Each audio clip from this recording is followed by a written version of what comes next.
Hello বন্ধুরা, আবার আমি একটা নতুন ব্লগে কিচেন ব্লগে এলাম। আমি আজকে কি বানাচ্ছি তাই আপনাদের সঙ্গে শেয়ার করছি। আজ আমি আলু পোস্ত বানাবো, যেটা বাঙালি সবথেকে ফেভারিট। আমি আলুগুলোকে একটু ছোট ছোট কেটেছি কারণ একটু তাড়াতাড়ি সেদ্ধ হয়ে যাওয়ার জন্য। আর আজ এই আলু পোস্ততে একটু পেঁয়াজ দেবো। কোনো দিন পেঁয়াজ দিয়েও করি, কোনো দিন নাও করি, কিন্তু আজকে পেঁয়াজ দেবো। কিন্তু আজকে একটা নতুন জিনিস বানাচ্ছি, সেটা হচ্ছে বরবটি বাটা। বরবটি বাটা, এই বরবটিগুলোকে কেটে আমি সেদ্ধ করে নেব, করে তারপরে বাটবো। তো চলুন আমি আপনাদের সঙ্গে দেখাই আমি আগে কি করি। এই যে পেঁয়াজটাতে প্রথমে আমি, এইটা পোস্তর মধ্যে আমি প্রথমে দুটো শুকনো লঙ্কা দিলাম, একটু কালো জিরে দিলাম। কালো জিরে গন্ধটা একটু পোস্ততে ভালো লাগে।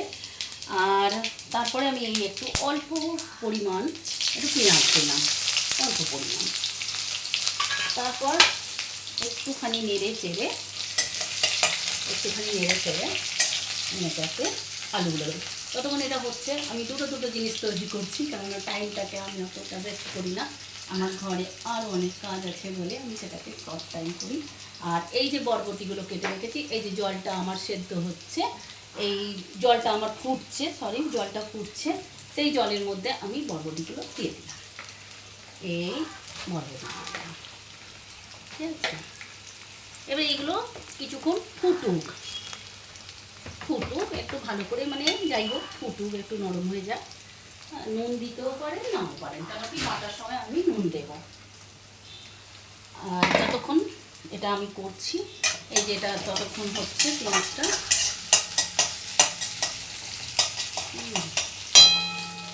এটাই হচ্ছে কি, আমরা সবথেকে প্রথমে যারাই মহিলারা সব সময় ঘরে একা থাকি, বাইরে সবাই নিজের কাজে যায়, বাচ্চারা নিজের স্কুল পাঠশালা, বা মেয়েদের যারা বিয়ে হয়ে গেল চলে গেল, এবার আমাদের একা সময় কাটা খুব মুশকিল। টিভি দেখি, সব কিছুই করি, কিন্তু তারপরও কত সময় কাটবে। তাই আপনাদের এই একটা ভালো জিনিস যে আপনাদের সঙ্গে একটু শেয়ার করি, নিজের রান্না যাই পারি সেই রান্নাটা শেয়ার করি। আপনারা সেটার মধ্যে কমেন্ট করেন, ভালো মন্দ হলো কি না হলো, তো সেটার মধ্যে আমরা অনেকটা শিখি। আবার যেটা জানলাম না সেটা আবার জানতে পারলাম, কোনোটা ভুল হলো তো সে কেউ বলে দিল। এইভাবে আমরা নিজেদের সময়টাও আমাদেরও ভাল লাগে, একটা বয়স পরে আমাদেরও ভালো লাগে এগুলো। তো চলুন এই পেঁয়াজটা এবার আমি আলুগুলো আমি দিয়ে দিই।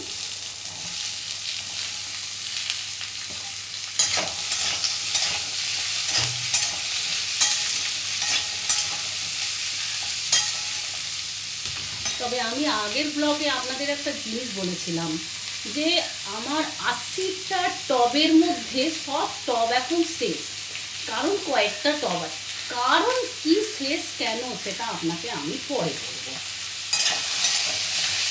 কেন আমি টবগুলোকে সব বাগানের যে গাছগুলোকে পুঁতে দিয়ে সব টবগুলো খালি করে আমি আপনাকে দেখিয়েছিলাম যে আমার ওয়েস্ট রুমে সব ঢুকিয়ে দিয়েছি।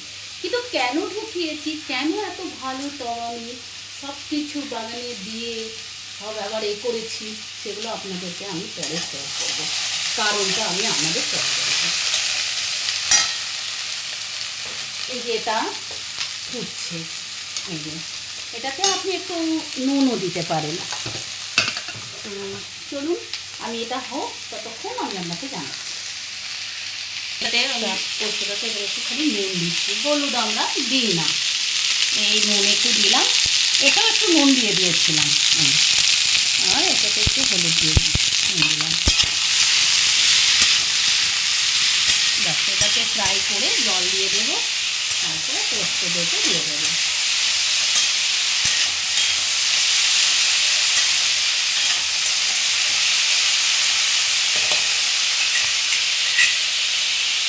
এই যে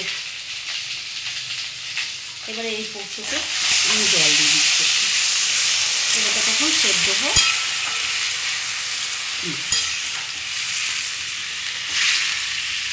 এটা সেদ্ধ হোক। আর এই যে বরবটিটা যেটা আমি সেদ্ধ করলাম সেটাকে এই যে জারে পিষে নিচ্ছি। এতে রসুন টসুন দিয়ে আপনি পিষতে পারেন।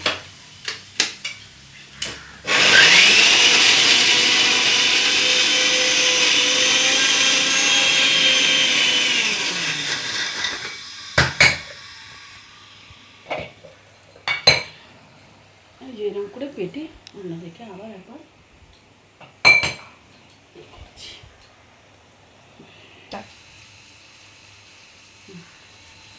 এই যে পোস্তটা আমার হয়ে গেল সেদ্ধ। এবার এই বাটা পোস্তটাকে এর মধ্যে দিয়ে দিলাম।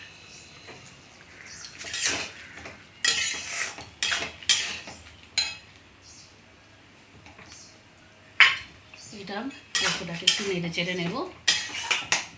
নেড়ে চেড়ে নিলাম।